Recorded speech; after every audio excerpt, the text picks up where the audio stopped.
tukwaniriza nnyo Justin naye tukwaniriza nnyo.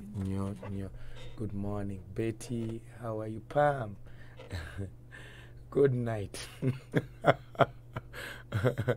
Princess Weggulu naye tukwaniriza nnyo. Lakeri, good morning. Twebaza Katonda oyo mulungi who leads us in triumph. Yo Katonda atukulembera mu buwanguzi. He leads us in triumph. Oyo atukulembera. Tukwaniriza nnyo. Deborah, good morning. Celia, how are you? Obulamu buli butya? Saida, good morning. Ethel, how are you? Anne, UK, how are you? Fred, UK, naye nkwaniriza nnyo. Mukama mulungi, Mukama mwesigwa. Cecilia, good morning. Team Australia, good afternoon. Team Asia, good afternoon. How are you? Middle East, Mukama mulungi. Mukama talemwa, Mukama alinaffe. Wetutuuse nagambye nti nno tutandise.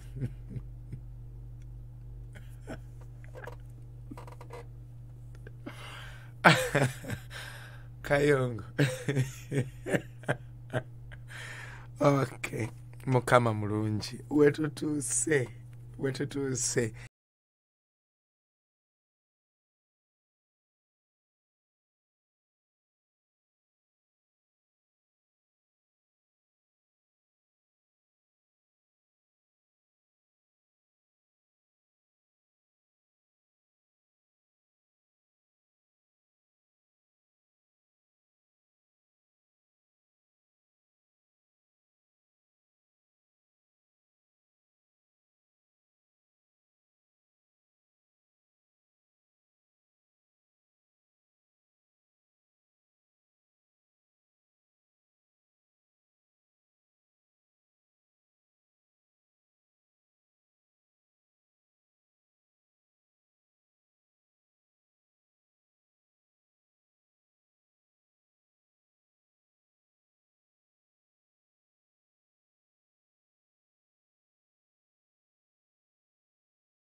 In a man tunywezebwe n'omuntu ow'omunda. Okunywezebwa kankubulire osooka kulya n'ofuna amaanyi. Naye abasinga kuffe twagala ate kulwana nga tetunnalya. Kati obula tusooka ne tunywezebwa. Lwaki tunywezebwa? Tubikkulirwa ebya Katonda, amagezi ga Katonda, okutegeera kwa Katonda, okumanya kwa Katonda. Then after that ne tulaba nti nno amazzi ag'obulamu, rivers of living waters, that is the Holy Spirit in us. It is flowing.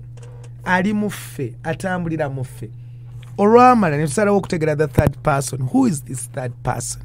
Ani ono omuntu owokusatu? The Holy Spirit. Ne tugamba we have God the Father, God the Son, and God the Holy Spirit. How do they work in us? Bakolera batya muffe? Mukama yeba. Abo nabo ne tubategeera. Kati ne tutuuka ku Job 33:4. The Spirit of God has made me, and the breath of God has given me life. Omwoyo wa Mukama ye yantonda. Ate omwoyo wa Mukama yampadde obulamu. Kati where we are now is the practice. Ababiri basobola okutambulira awamu okujjako nga batabaganye. Amos 3:3.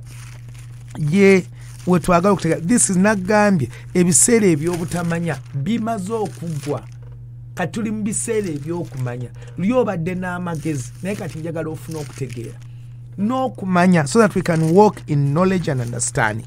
Amos 3:3 essula eyokusatu olunnyo olwokusatu lugamba lutya 3:3 lugambye lutya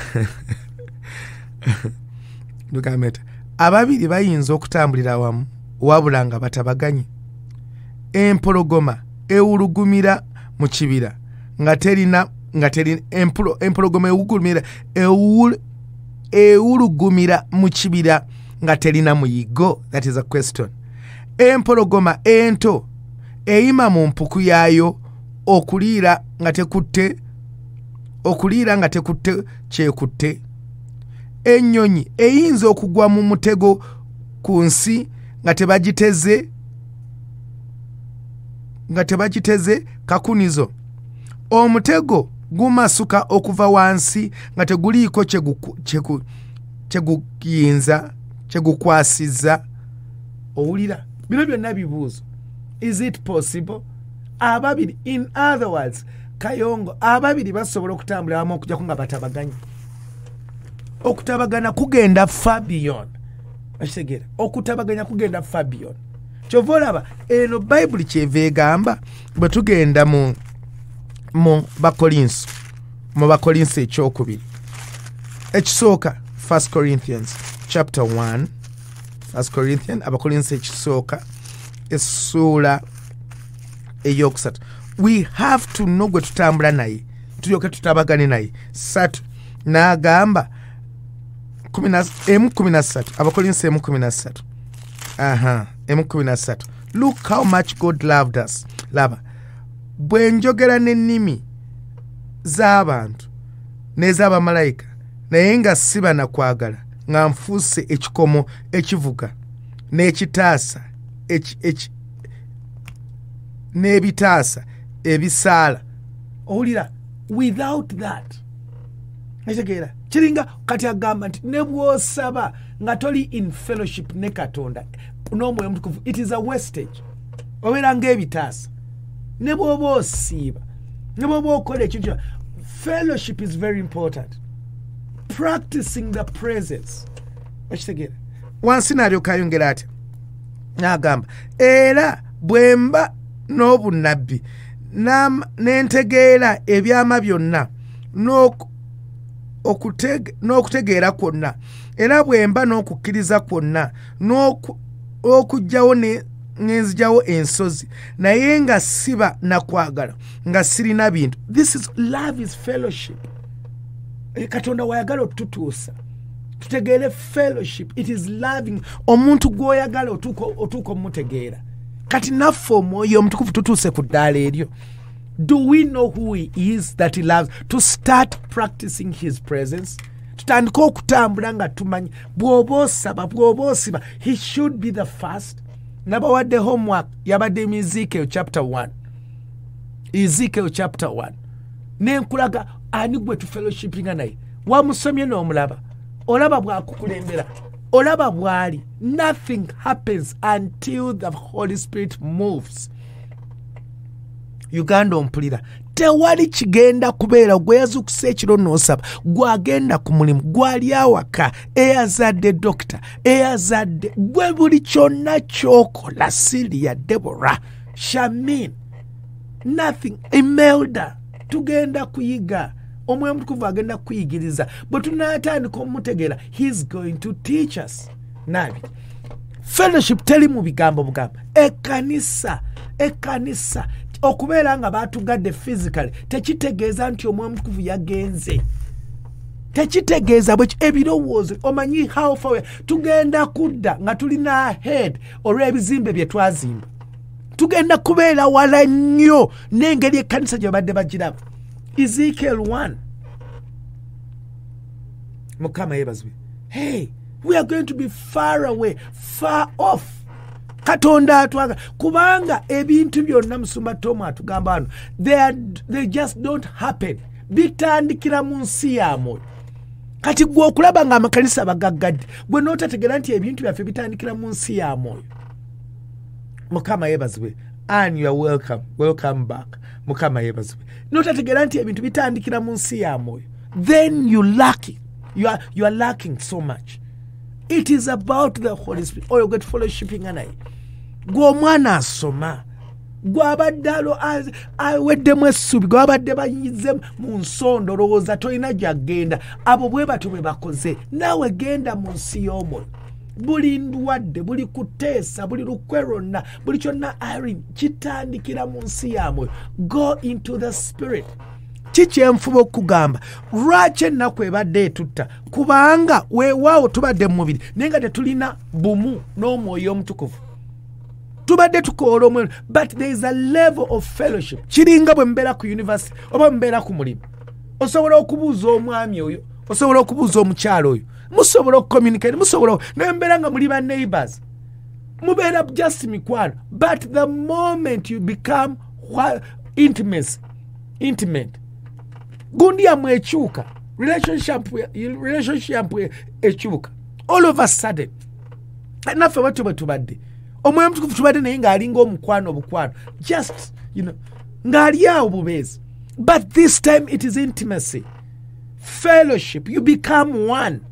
Kitegeeza olina okutegeera ate bw'abikaminga otandika okutegeera wano nabagamba kasita omuntu muyinza okweraba emikwano but all of a sudden bwe murealizing that we want to get married kitegeeza omwami agenda kumanya abafamire yo ajja mutwala ewaabwe ojja mutwala ewa ssenga ojja mutwala abamanye okitegeera era waliwo olunaku olw'okusenga gye batandika that is the backbone ekiddako kwanjula ekiddako you know that means kati temukyali just mikwano nora kati it has gone beyond friendship kati naffe can we go beyond that level practicing the presence can we move to that level kyovula bono kyavuda agamba ne bw'osaba nga tolina kwagala the fruit of the spirit is love ekibala the fruit the manifestation kyosooka okutegeera ku mwoyo mutukuvu is love unconditional love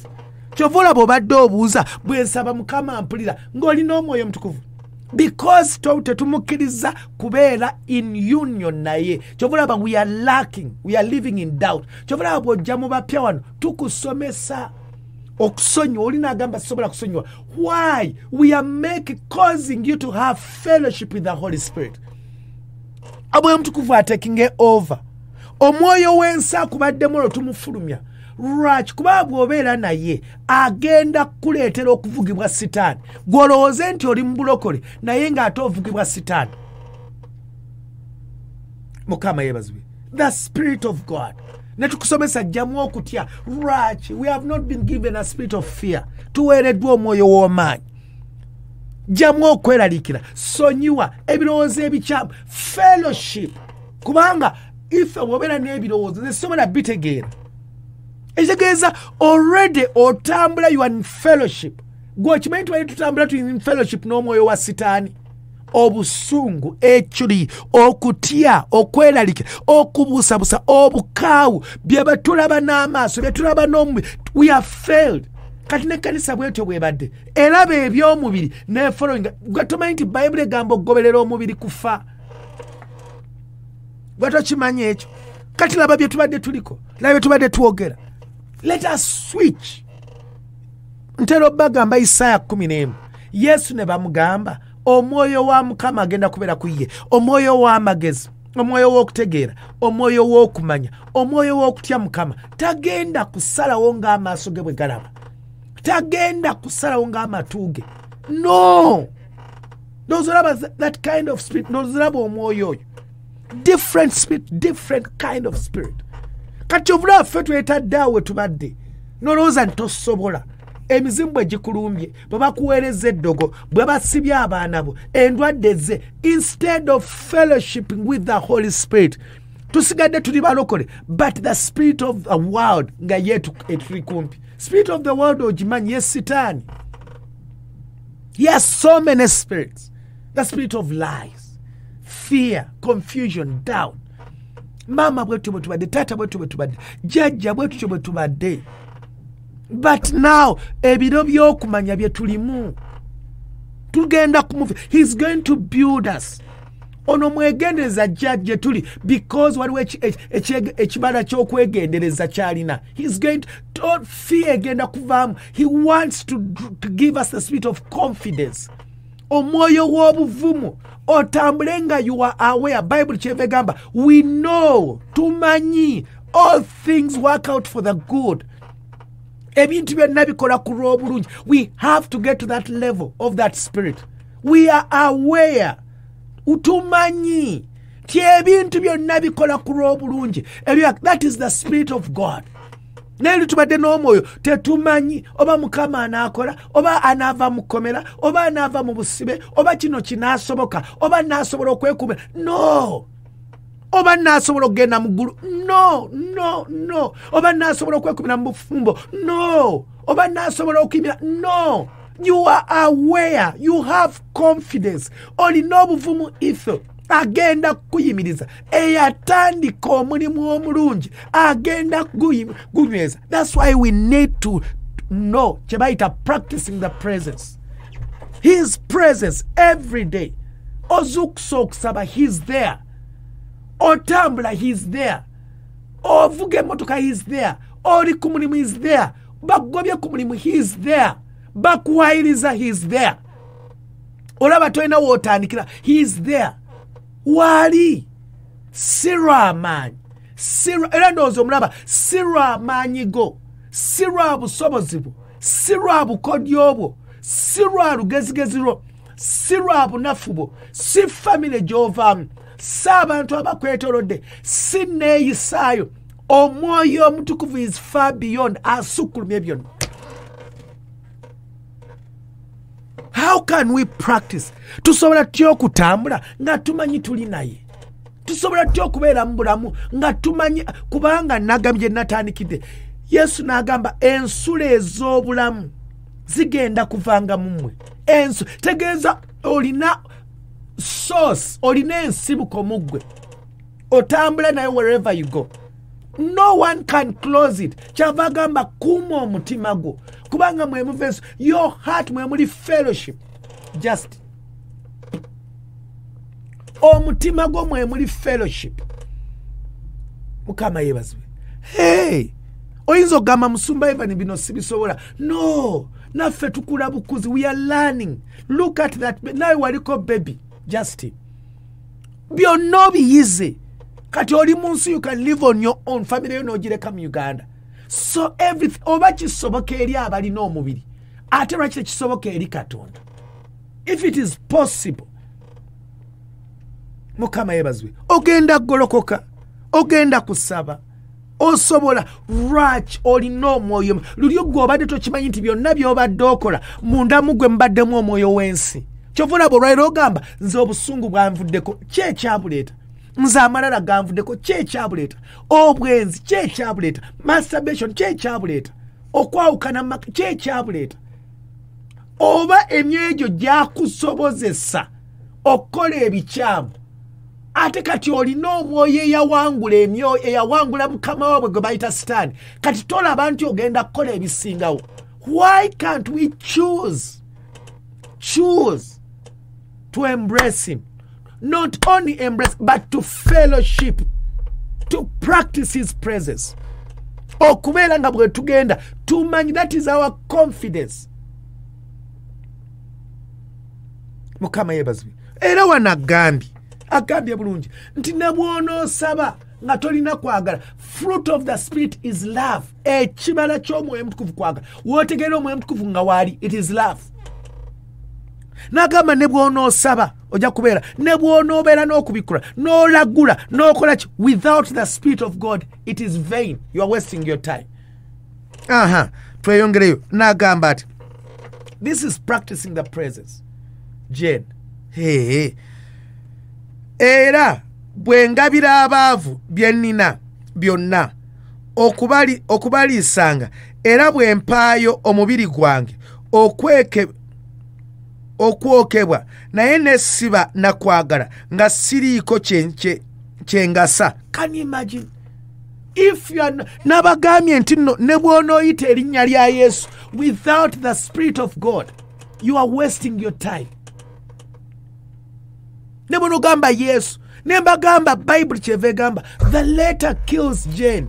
Ife ennyukutetta Laura, ennyukutetta gwe ne bw'onookwootinga ebyawandiikibwa ennyukutetta omwoyo yaleeta obulamu until the spirit of God reveals you the scripture or the word. That's when it will be effective.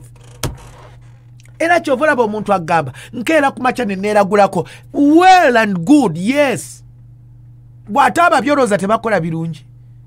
Eyawaddeyo saddaaka batte muganda we, enkya takeera n'agabira abaavu emmere. Hey! Oyo aloga, enkya takeera n'agabira ekyalo kyonna emmere. Hey! Oza takikola, akikola. Naye ng'omanyi omwoyo gw'alina. Eri yasaddaase, eri yasuze mu ssabo, yakoze bw'ati baganda be, yakoze bw'ati kitaawe. Neeno n'agaba ensi n'emuwaana, naye omanyi kye yakoze emabega. Omanyi motive y'emitima gy'abantu gw'obalowooza abakukolera ebirungi. Omanyi motive yaabwe. Ayinza okukola ebirungi, but motive is wrong. kati naffe abalokole it's high time we wake up. Kyokola is it driven by the spirit? Yo mwoyo omutukuvu otuse ku terms mutegeera. And that is the main problem gyetufunye mu maka. Obeera n'omusajja naye nga tomutegeera, tomumanyi, gw'oyagala kutegeera bibyo. Can two walk together unless they are in union? We tutuuse tusabidde abaana naye ekiseera kituuse bwe tunafellowshippinga n'omwoyo omutukuvu ojja kutandika okutegeera mutabani wo. The spirit of God will reveal your son to you. Omwoyo omutukuvu agenda kubikkulira abadooters bo gy'oli. Olive mu bino bannemye otandika okutegeera ky'osabira. Jackie ompulira. Mukama yeebazibwe. Mukama yeebazibwe. Hey, okitegeera. That's where we are. Tutandika okukola omwoyo omutukuvu abikkula byonna. Gwe kasita obeera n'omwoyo w'obusungu, ow'okutya, ow'okweraliikira, gyonna gino emyoyo gize tudivertinga. The moment you are in masturbation, that means you are diverted. You can't walk in the right path. Obusungu, okweraliikira, okutya, ebyo bw'obeera mu fellowship nabyo, manye ekkubo ly'okutte mukwano. But now we have the Holy Spirit. Kyovulaba nti Yesu bwe tulokoka bwetuti kyekirabo ekituweebwa gwe atannaba kulokoka. Gwe yalokoka bagguza omwoyo omutukuvu naye tebamutunda. Wamufuna. Kyovulaba gwe oyagala kwegomba bino abantu bagwa ne bakola ki? Omuweereza weegomba n'abannabbi b'obulimba babasuula. It's high time you get to know who he is. Wanakulaga his love. Unconditional love. Fellowship with the Spirit. Fellowshipping with the Spirit. We are going another level. Katonda atwagadde nnyo. He's revealing such. Nagamba 8th omwezi ogw'omunaana he's going ogw'omusanvu perfection. Now ettaka twalirimye kati atandise okusimba. We are planting knowledge and understanding. Tusimba okumanya n'okutegeera mu ggwe. Kati bino by'olina okumanya who you are. Ettaka lyo balitereezezza, batemye, balongoosezza. Kati tusimba ekkanisa owulira, mulokole owulira, gwagenda okulokoka owulira. We are planting fellowship. The third person of the Trinity. The Spirit of the Lord has made me. Omwoyo wa Mukama ntonze, omwoyo wa Mukama ya. We are planting it. Harriet, kyetusimba kati. Abadde omunafu obeere w'amaanyi. Otandika okwawula. That's kyetuliko. Si lwa maanyi, si lwa buyinza. Mulokole tugenda kukyuka. Olaba abantu bye bakola, olaba ebyobadde ogoba, olaba ebibadde bikunyiiza, olaba ebibadde by'olowooza tosobola kubeera nga tebiriiwo, olaba omubiri bye gubadde gukulaga, otegere no, I can live because he lives. I can live because he lives. Bino byonna by'obadde ogenda kuddayo osachinga obulamu bwo. Bino byonna by'obadde weeralikira oba binanvaamu ogenda kutegeera ekintu kimu. Lwaki bibadde biri mu nze era lwaki mbadde neeraliikira era lwaki mbadde ndi bwe nti? Kubanga omwoyo wa Sitaani gwe mbadde nfellowshippinga naye. Otuule wansi otegeere now if I'm to fellowship with the Holy Spirit, what will happen? What will my life be? Obulamu bwange bugenda kubeera butya? Eri bye mbadde ndowooleza abaana bange, eri bye mbadde ndowooleza omwami, bwe mbadde nsaba, bwe mbadde negayira eggwanga, biki bye nnina okulaba? What should be my life? How am I supposed to live? Laba bwagamba kano katumalirize. 4. Okwagala, tugenza kunyola okuna. Okwagala kugumiikiriza. Olaba bwogenda okukula, he's going to endure. Agenda kugumiikiriza, atuzimba. Kugumiikiriza tekitegeeza nti akulekawo mu kibi. At the end of the day ojja kumanya ekkuba ettuufu. Kwagala kugumiikiriza kulina ekisa. Okwagala tekuba na bujja. Okwagala tekukulumbaza, tekwegulumiza. Olaba byogenda okuyiga, amalala gajja kuvaamu gokka. Marion, obusungu bujja kuvaamu gokka. Character yo jene ejja kukyuka because this is who the Spirit of God is. You will change, you will be transformed. Omulokole alokoka naye ate omulokole alina okukyusibwa. bwe kiri mukwano omulokole akyusibwa. This is how you are transformed. Tekukola bitasaana, tekunoonya byako, tekunyiiga, tekusiba bubi ku mwoyo, tekusanyukira bitali bya butuukirivu. You can imagine. Katukomewo.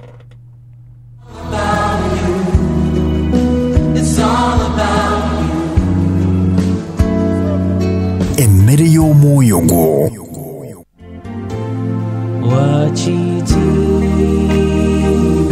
Wakitiibwa. Eno ye program Wakitiibwa buli lwa Sunday okuva ssaawa emu paka ssaawa 4 ez'okumakya ku 98.7.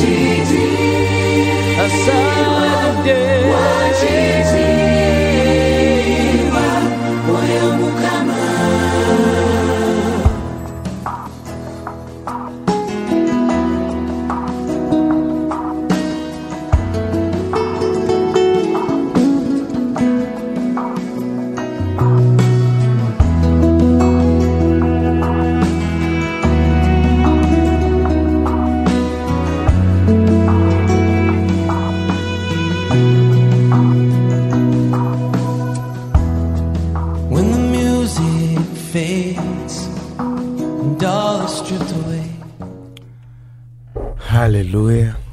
Yes. Kubanga kankubuulire gw'obadde olwana nnyo okuba omuzimu ogwo, obadde olwana nnyo okuba omusambu ogwo, obadde olwana gwe bw'osoma Bayibuli yonna, Pawulo okutuuka otubuulira byonna ebigenda mu maaso. Abefeso 6:11, Abakolinso ekyokubiri 10, Essula 10 olunya olwokusatu paka wansi. Bino byonna byamubikkulirwa Mwoyo Mutukuvu. N'agamba ekyenkomero mubeere n'amaanyi mu buyinza obw'amaanyi ge. That is Abefeso. Mubeere n'amaanyi, mutya fellowship. Bwe tuli naye yali muffe. This is God. N'agamba nti okubikkulirwa okusingayo amaanyi kwe kutegeera nature ya Katonda. Nti Katonda ali omu na kato, but Trinity. God the Father, God the Son, God the Holy Spirit. Buli omu alina kyakola. Ekyo twakiraba. Buli omu. That's how powerful you are. Oli ajja kwogera ku misambwa gye balina, emizimu gye balina, byonna era babikozesezza. Era okusinziira ku maaso ag'omubiri bibayambye. Bakulumbye n'okulumba. Bakozesezza obusungu okukyawa. Bakozesa obulimba. Buli kyo name it. Naye egyo gyonna myoyo gyaki gwa sitaani gwansi. Ate naawe olw'okuba obadde tomanyi, naawe omaliriza nga ofellowshipinze n'omwoyo ogwo. Naye kati we are growing. Tukuze ebiseera ebyobutamanya tubirese mabega. Katutambulira mu kumanya. This is the moment. Kati fellowshipping. Musobola okutabagana okujjako nga muli, musobola okutambulamu okujjako nga muli mutabaganye. Era ogenda kuyiga mulokole nti omuntu gw'ole ntosobola kutabagana naye mu mwoyo, you will separate with that person. Tolina gye weeyongera naye. Teolina. Because the Spirit has already warned you. Nti oyo muleke. Bw'aba mukwano gwo keep at distance. Ne bw'oba oyogera naye manya by'olina okwogera. Togenda mukya, but you have to be careful. We are going to learn to depend. Tugenda kuyiga okwesigama okubeerawo n'Omwoyo Mutukuvu. Tugenda kuyiga. We are going to learn. Uganda wetutuuse for our nation. Uganda. Ensi gy'olimu gwa mpuliriza. You are going to learn. Bino by'obadde ogamba sisobola, osobola. Ensula ez'obulamu ziri mu gwe. Bwe tolaba Bayibuli bw'egambye wano. Egambye katuddeyo ku lunya olwokuna. Okwagala tekwegulumiza, tegukugumiikiriza. Kulina ekisa. Okwagala tekuba na bujja. Okwagala tekwekulumbaza. Ndowooza olabye. Tekwegulumiza. Tekukola bitasaana. That is obedience to the Holy Spirit. Olw'owulira. Omwoyo Mutukuvu. Obedience. Bwe munaajeemanga kitala. Bwe munaagondanga munaali. That is obedience to the Holy Spirit. Osobola otya okusonyiwa omulabe wo? Obedience. tewali kwekulumbaza. Omwoyo Omutukuvu sisobola naye jangu nnyambe. Irene mpulira. Omwoyo Omutukuvu kino sisobola, kino nkirabye, mpulidde amawulire gano naye jangu nnyambe. Nfunye ekirooto bwe kiti, jangu mpiseewo, sisobola. Oli kwagala. Omwoyo Omutukuvu ntidde naye mpa amaanyi gwe kwagala. Saweebwa mwoyo wakutya wabula gwe wampeebwa. Practicing his presence. Wetutuuse mukwano. Laba bwagamba, tekukola bitasaana, tekunoonya byako, tekunyiiga, tekusiba bubi ku mwoyo, tekusanyukira bitali bya butuukirivu, naye kusanyukira wamu n'amazima, kugumiikiriza byonna, kukkiriza byonna, kusuubira byonna, kuzibiikiriza byonna, okwagala tekuggwaawo emirembe gyonna, naye oba bunnabbi buliggwaawo, buliggwaawo, oba nnimi zirikoma, oba kutegeera, oba kututegeerako kitundu, kubanga tutegeerako kitundu era tulagulako kitundu, naye ebituukirivu kankomaawo. That is it. Kikyembadde nkulaba fellowship. Tegeera nti Omwoyo Omutukuvu ali naawe. Gw'osabuukulula. Light your, leka omusana gwo gwake. Leka amataala go gateekeko. Tosigala mu nzikiza ng'obudde buzibye. Switch on the light. That is the Holy Spirit. Tovalaba nti mu lubereberye Bayibuli egamba etya? Egamba mu Yokaana essuula esooka olunya olusooka. John 1:1 lugamba lutya? Egamba etya? Ku lubereberye waliwo ekigambo n'aba wali Katonda. Ndowooza olaba Katonda Kitaffe ne Katonda Omwana baba no baba mentionings. Kigambo n'aba Katonda, oyo yaliwo ku lubereberye awaali Katonda. Ebintu byonna byakolebwa ku bw'oyo, era tewali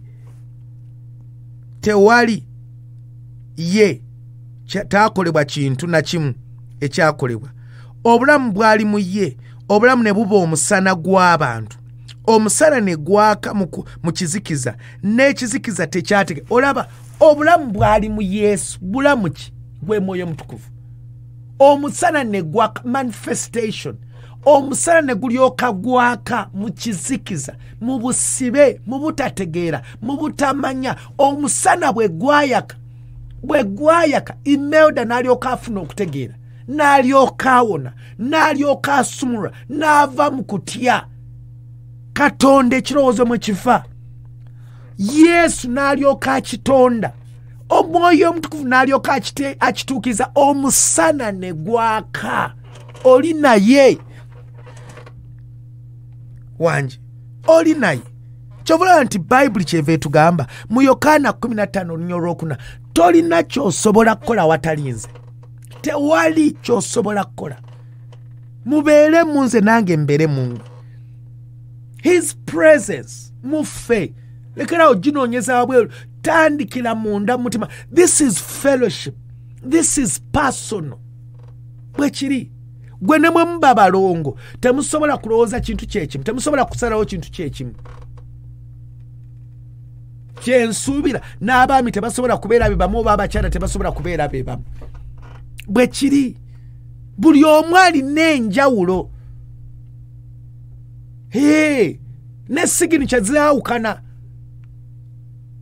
Kale gundi ebyenkumu bijja kwawukana, oba oyagala oba toyagala. Tegeeza there is a personality.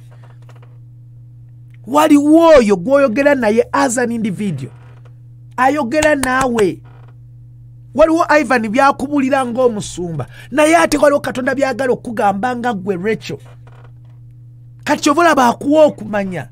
And there is a personality. Waliwo obumu bw'ofuna. N'akubikira Aida, n'akutwala, n'ayogera naawe, n'akuwa essaala gy'osabira omwana wo. Omwana wo naye bw'emutuukako n'asobola okufuna time ye ng'omwana n'Omwoyo Omutukuvu abaana tetubasuula tulina omwoyo omutukuvu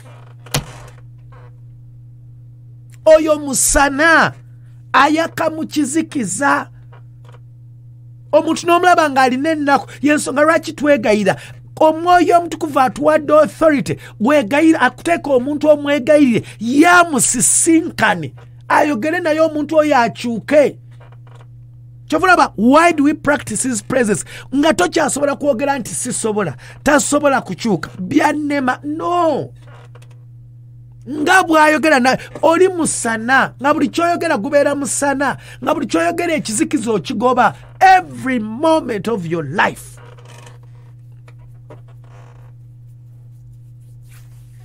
Mukama yebazo kyobula nti tuva mu kitiibwa ne tudda mu kitiibwa from glory to glory. Mulokolo mpulira kyobulaba Pawulo agamba weewaawo tutambulira mu mubiri naye tetugoberera mubiri ndowooza olaba. There are two different things.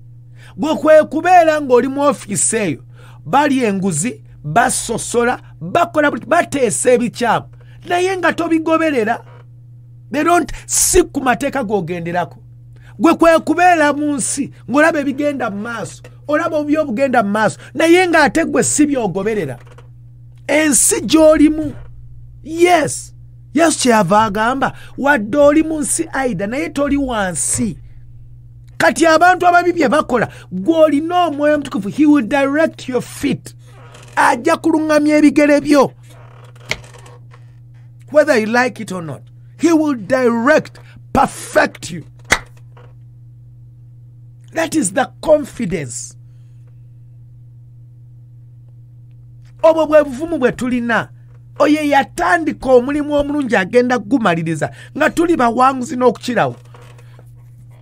Era Bayibuli egamba banoonya otutta buli kiseera banoonya otuzikiriza buli kiseera naye ani alitwawukanya kwagala kwa Katonda? Lwaki? The love of Christ is manifested by the Spirit of God who dwells in us. Okwagala kwa kulabisibwa omwoyo omutukuvu ekibala ky'omwoyo atudde mu ffe ensula ez'obulamu oyo yatutonda. He shapes us.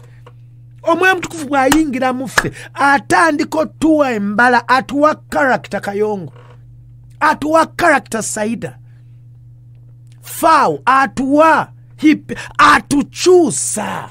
He models us.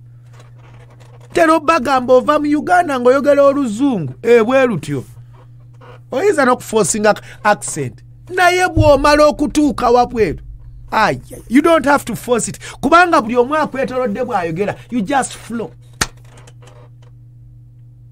Wava mu Uganda ng'olujamani tolumanyi kati otuuseyo kati olwogera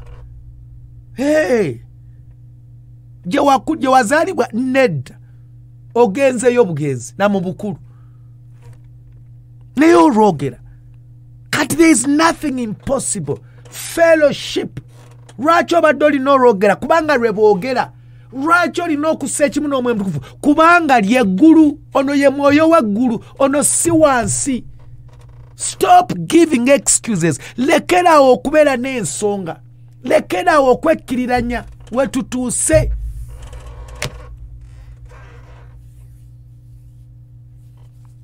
Mulokole owulira. Mulokole tugenda kubeera banjawulo. Tugenda kubeera banjawulo. Mu office gy'okolera ate mulokole tekitegeeza nti olina kubeera ku kituuti. Nedda ate naye totubuzaabuza. Nedda. Yonna twetaagibwayo. Yonna twetaagibwa. Nagambye weekend ti bano abantu betudiringa nabo bo bamanyi emyoyo gye batambula nayo. Mukama yebazwe. Bo bamanyi emyoyo gye batambula najo. Ajja mu office nga bano be basiba mu flask mwe yabakwatira. Olaba cupa mu maaso ga boss yomo mwabakwatidde. Balina emizimu gye balina emisa buli kyonna bakirina. Era kyova dolaba omuntu yakologaba omulabo odduka buddusi. No, you are not given a spirit of fear. Bw'onootegeera omwoyo omutukuvu n'otandika okutambula naye. N'otandika okutambula naye ojja kufuna confidence. N'omulabe bw'anajja mu maaso go ajja kutegeera ky'oli, ajja kutya. kubanga omwoyo gw'olina w'amaanyi buli bwabeera aleeta kitangaala. Gwe tewasibidde bwereere, gwe tewasabidde bwereere. Essaala yo omwoyo omutukuvu is all we have. Gwe tulina, you have him. Nagambye ono omwoyo omutukuvu mwesigwa yakubikkulira Yesu kyali, yakubikkulira taata kyali, Katonda waffe.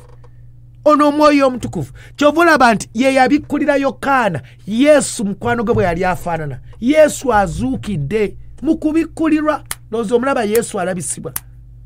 Ono ye yayamba Pawulo okutegeera. Pawulo yatta buli yali akkiriza Yesu until omwoyo omutukuvu yamubibikkulira. Pawulo n'alyoka ayogera ku Yesu ng'alinga ataamuta. Peetero n'alyoka abuulira enjiri ya Yesu ng'alinga atamwegaanangako. Abayigiriza ne babuulira Yesu nga balinga abatadduka ku Yesu nga bamutwala ku musaalaba. Why? Revealed. Kati naffe tugenda kulekera gwe omuntu omubi okukole bino byonna byolaba byobonaabona. Omuntu omubi ebintu bye yakkolanga wamma Imelda okitegeera wamma byonna bye bakolanga, byonna ebikubonyaabonyeza, byonna byoyiseemu abantu bajja no kumuwanguzi tawanika, byonna bye boogera eyabibakola emisambwa n'emizimu n'abachezi bye baabawanga amagezi kimugambe yogera bwoti, waayo saddaaka y'ente oyogere bwoti eri omuntu oyo, kola bwoti oyogere eri abaana be, kola bwoti. Byonna ebigambo byabaweebwanga mizimu misambwa. Bano abafuuwa emindi bibaweebwa misambwa mizimu nabo bakimanyi nti omubiri gutta naye omwoyo yaleeta amaanyi. Bamanyi nti batakozesa mwoyo nga yabavuga tebalina kye basobola kutuukiriza. Kati naffe tutegedde tulina omwoyo omutukuvu, tetulina kye tugenda kukola without him. That's what it is. There is nothing. Kyovula Bible kyeva egamba the spirit quickens. Omwoyo gwanguyiriza. Bwe kasita osigala mu mubiri, Bible egamba nti omuntu ow'omubiri tategeera bya mwoyo, busirusiru. Batuloze lwa butategeera bya mwoyo. Ne mu bulokole batukoze byonna bakyabitukola lwakuba tunategeera bya mwoyo, because we've not stuck. Fene tusaze okutegeera mwoyo omutukuvu. But now ebiseera ebyobutamanya biweddewo. Kati ebiseera ebyokumanya bye tutambuliramu. Gwabadde affe ennaku ku lw'omwana wo, omwana yakoze atya? Gwabadde eraliikira ku lw'omwana wo, abadde eraliikira ku lwa future y'obulamu bwo, ekirooto kye waloose, embeera gye badde kwetonde, abakologa bye badde bateesa, saddaaka ze badde waddeyo omwezi guno ogujja beebaze, byonna bye badde bakoze nga bakwetolodde. Gundi tegeera kati olina omwoyo omutukuvu. Omwoyo omutukuvu diriwo, omulina anku anti omulina. Gwabadde ampuliza nga tonnalokoka, lokoka. Omwoyo omutukuvu yasooka, kyekirabo ekikuweebwa.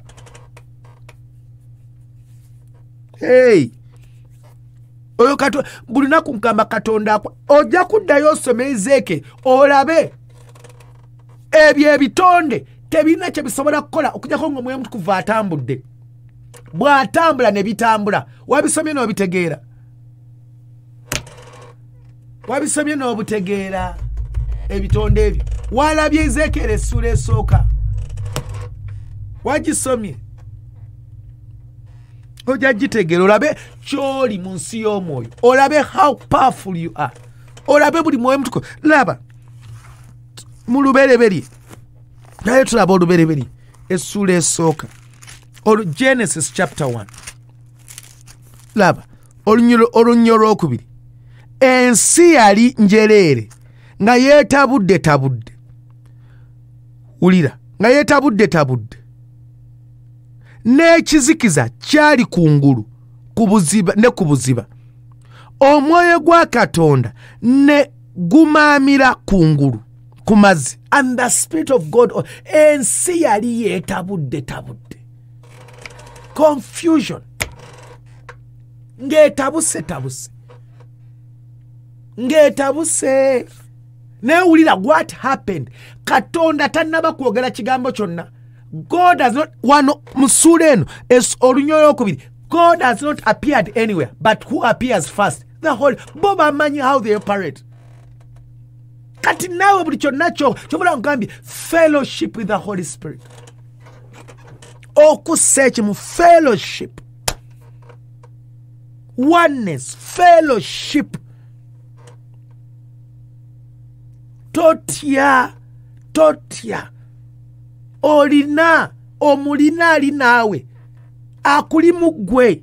Tasobola kuvaako. Buli kyonna akisobola. Mukama yeebazibwe. Fellowship. Laba bw'agamba. Kungulu kw'amazzi. Olunya olwokubiri. Olwokusatu. Katonda n'ayogera nti wabeewo obutangaavu. Ne wabaawo What happened? Omwoyo Omutukuvu amala kusiikiriza.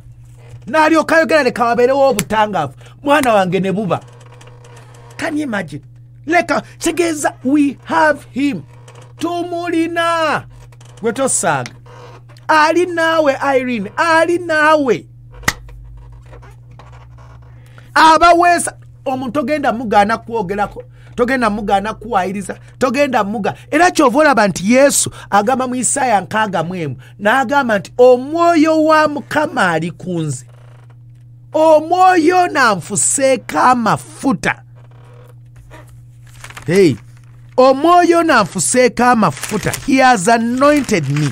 Okusumulula abasibe. Okutaasa abawambi.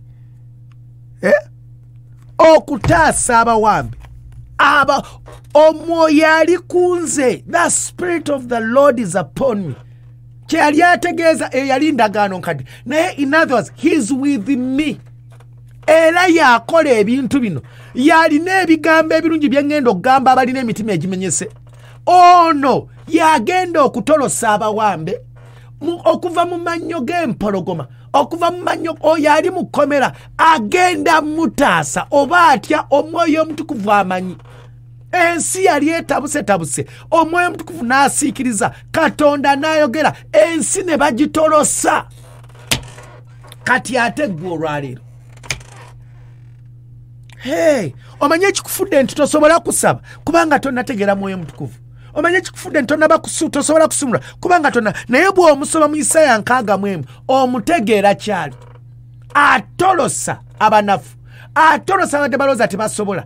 Atolosa abadde beesalira omusango. Ogwo okwesalira omusango kulaba nti munafu. Egyo myoyo gya nsi yawula. Sibisobola. Sisaanidde.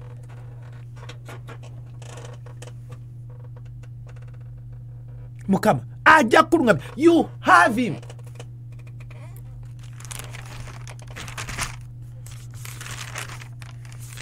Omulina. You have him. Omulina. You have him. Wagenda okulokoka olwayo wamma naawe ogenda mutegeera. You have him. Ekanisa omulina. Uganda yonna gy'oli mu nsi, oli mu Asia, oli mu Australia, oli mu North America, South America, oli mu Europe, oli mu Middle East, yonna. You have him. Bw'oba mulokole, you have him. Bw'oba ogenda kulokoka, he's waiting. Essanyu limuta because his love. Ono yatutolosa. Essanyu limuliko nti agenda kutolosa. Asumula abasibe. Okutolosa abawambe. Abatamanyi. Ennaku ebadde ekyo kisoboka. Omwoyo Omutukuvu yayingiddeyo dda mu kkomera oyo. Oyo agenda muta. Oyo kansa agenda. Omwoyo ogenda kutandika okutambula naye. Wetutuuse. Okutambula naye. Kyovula mugenze mu counseling enkyamu. Mu bantu abakyamu bagambye byotasobola. Counseling musumba, counseling simbi. Naye ebigambo bye tugamba bw'onoobirowoozaako omwoyo omutukuvu agenda kujja atandika okukansolinga. Bwe kiri mukwano, he will cancel you. Ebigambo tubigamba y'omwoyo omutukuvu n'asiikiriza. Ebigambo by'owulira omwoyo omutukuvu yakusiikiriza dda. Get with him. Omugambo omwoyo omutukuvu mbiwulidde kati nkansolinga ku kino ojja mulaba bw'agenda okukola. Omusumba omwetaaga naye ate this is person. Buno obumu, it is your person. Kyova bamuyita person. Ono yasobola okufuuka omuntu gy'oli akubeerera ekiseera kyonna. Hallelujah. Yes. ababiri basobola okutabagana okujjako nga balino nga two walk together unless they're in union. Ababiri basobola okutambula amu. Ndaga mikwano gyo nange nkulage empisa zo. Birds of the same feathers flock together. Those are all sayings. Tebirimu mu Bible. Kaki kye twagala okugendako, kye twagala okulaba olwaleero. Mukama yeebazibwe. Kye twagala okulaba obutuukirivu. Kati tweyongerayo. Bible kyeva egamba you are the righteousness of God. Kyekikufuula okuba the righteousness of God. Omwoyo omutukuvu atandika okukyusa. He is so powerful. Ntero bagamba nti okula ne muganda wo obeera ne muganda wo ne mukula ate muganda wo yayagala okukuloga. Muganda wo ate yatta abaana bo. Ate nogamba ono twakula ne maama y'omu taata y'omu twalinga baamiko naye lwaki ankola bw'ati. Waliwo ekimukyusizza. Emyoyo egiyingidde mu ye gimuleetedde obutali butuukirivu. Mwenna ayagala batta, ayagala bamalawo, ayagala bazikiriza. Naye bwe tumala okulokoka, Bible egamba the righteous shall prosper.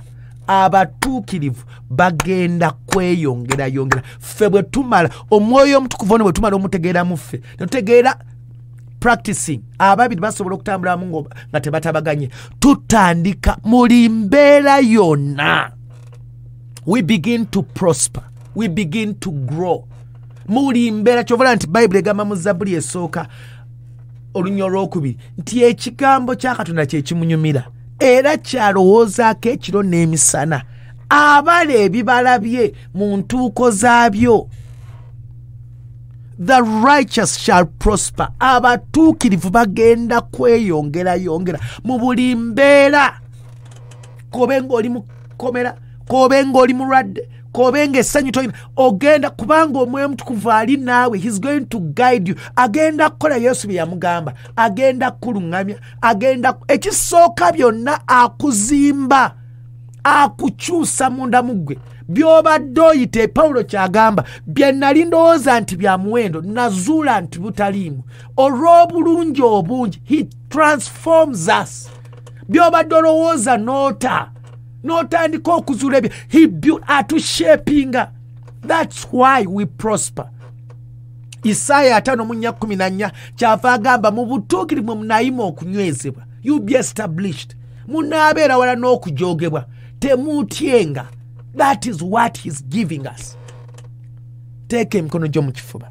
Gamba Yesu, olunaku lwaleero ndokose. Nzikiriza n'omutima gwange. Njatula n'akamwa kange. Nkwebaza kubanga ntegedde nti ndina omwoyo mutukuvu. Kati neeyongerayo. Kati kitegeeza ndi mutuukirivu wa Katonda. Kubanga omwoyo omutukuvu ampadde obulamu. Omwoyo omutukuvu atandise okukola omulimu gwe ankyusiza. Mu butuukirivu ngenda kweyongera. Embeera kazibeere nga zifaana zitya. Ndwadde biki byonna mu butuukirivu mwe nayima okunywezebwa. Nja kubeera wala n'okujoogebwa. Olunaku lwaleero omwaka waffe agenda kubeera mu Isaaya 5:4 olunya olw'14. Mukama akunkuumire. Beera bulungi. Weeraba. I'm sorry, Lord, for the thing I made. It's all about you. It's all about you, Jesus. Emmere y'omwoyo gwo.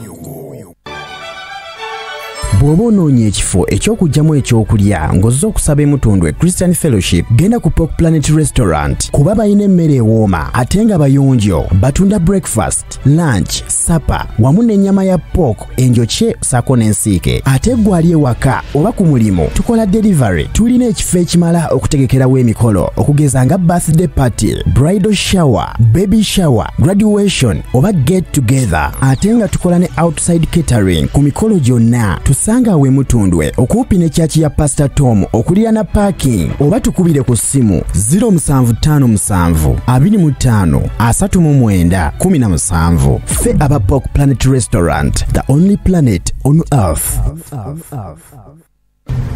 Uwanga ate kiki? Ndisiba ngenda. Katondekera ani bannange? Mwaka ku mwaka tuli mu bupangisa tulifuna kadi ya nyumba eyaffe. Nze gulaba kuva mu Emerald Estate sikufuna kyapa. Katulabe.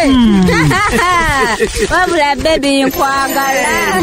Omwaka guno buli muntu wa kuzimba era gwayagala ettaka eritaliko nkayana. Emerald Estates boba weekwata balina poloti enteeketeeka obulungi ku nguudo zonna ate nga zirimu amazzi n'amasannyalaze era poloti zitandikira ku bukadde 4.5 ekyapa kya Mailo Land. Emerald Estates tugula sako n'okutunda ettaka ate nga tutawuluza n'enkayana z'ettaka. Tukola ne ku nsonga z'ebyapa byonna. Tusangibwa mu Ndeeba ku Masterwood Plaza mu maaso ga BMK. Essimu noti 7 Emerald Estates. Make the right move.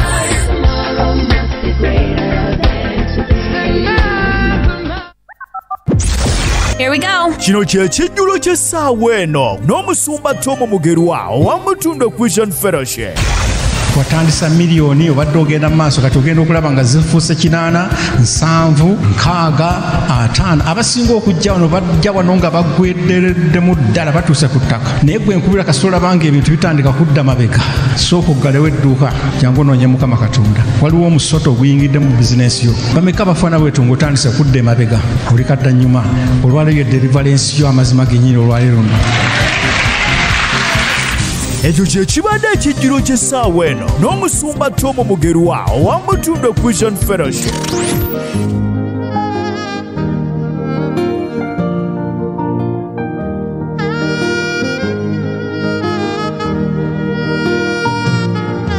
Katonda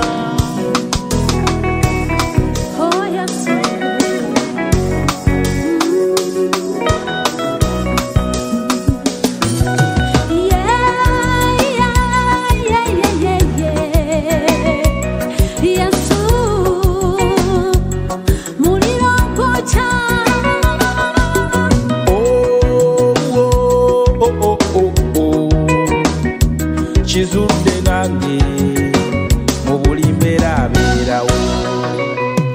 Ye mubezi, Yesu ye mubezi, atabulawo mukulaba ennaku.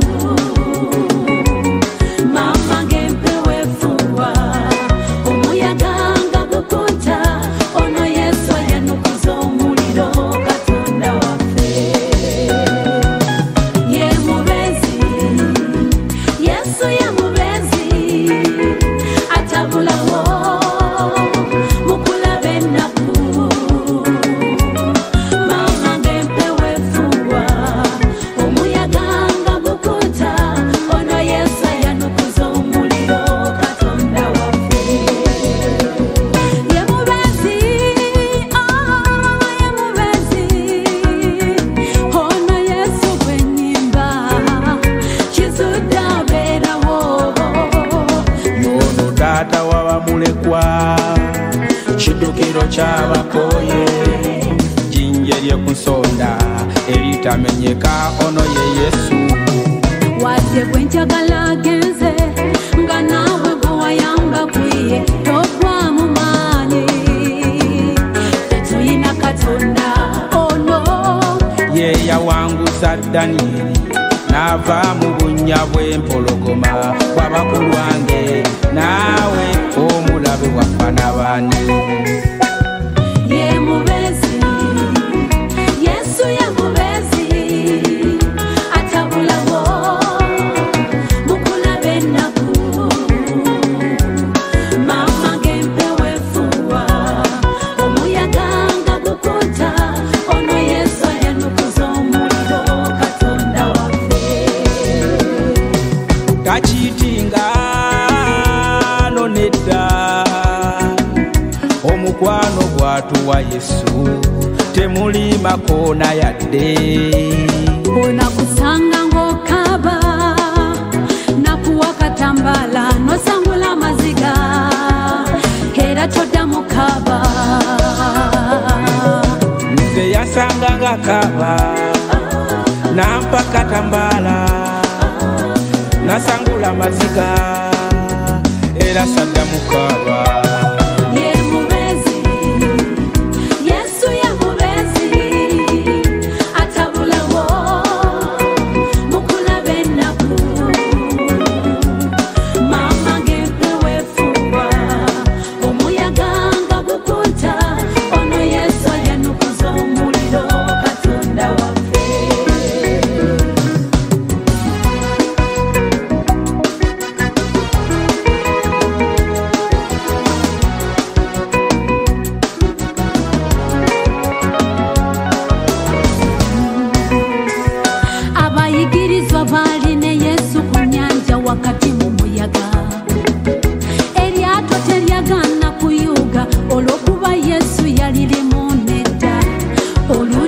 okaba maziga toyina mirembe bambi n'essaala z'osaba ogamba Mukama taziwulira oba yakukyawa.